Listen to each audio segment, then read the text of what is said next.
Rasulullah sallallahu alaihi wasallam said, Almighty Allah raises the status of some of the pious in paradise. The person asks, O Allah, from where have I been granted this?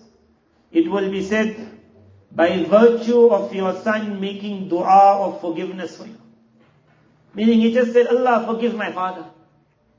Allah forgive my father can be said once for the next 3 months.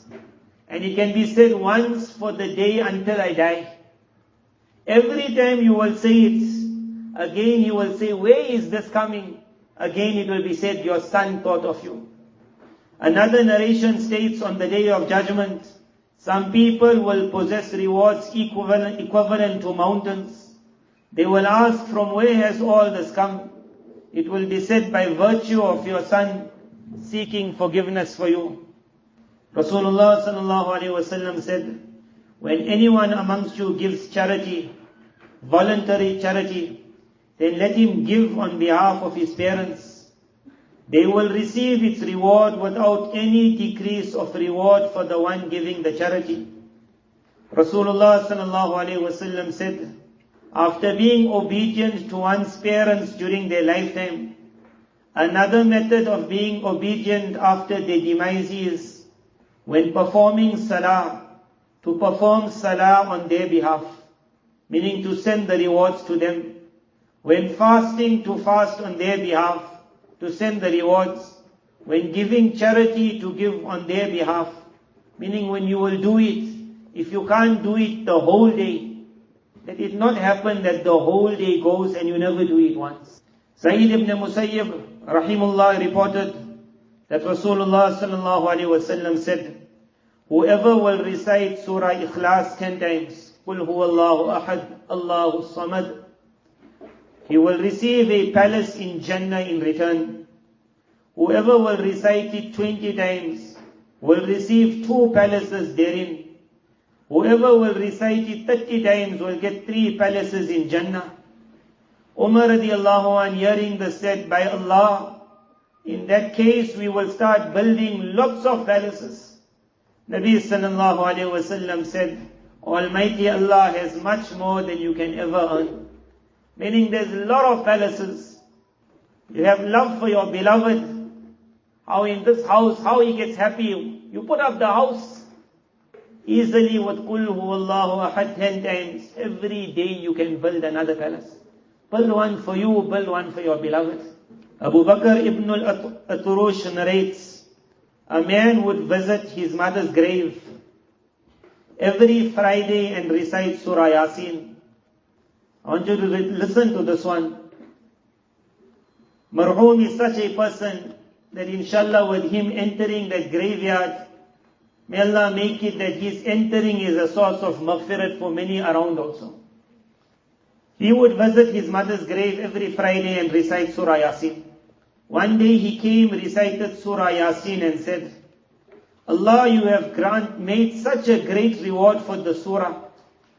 So will you distribute it amongst the inhabitants of this entire graveyard?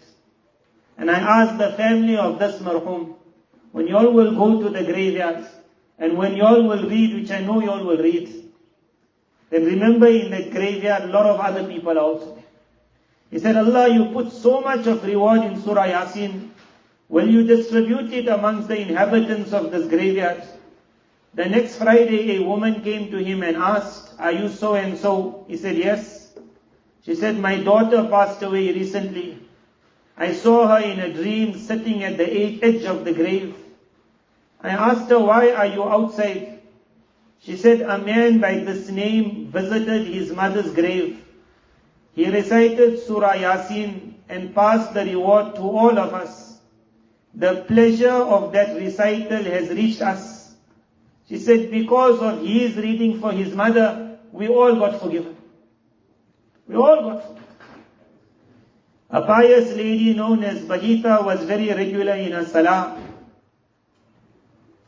At the time of her death, she raised her head towards the heavens and said, O the one who is my only treasure and provider, I make dua that you do not disgrace me at the time of death, and you do not let me see any difficulty in the grave.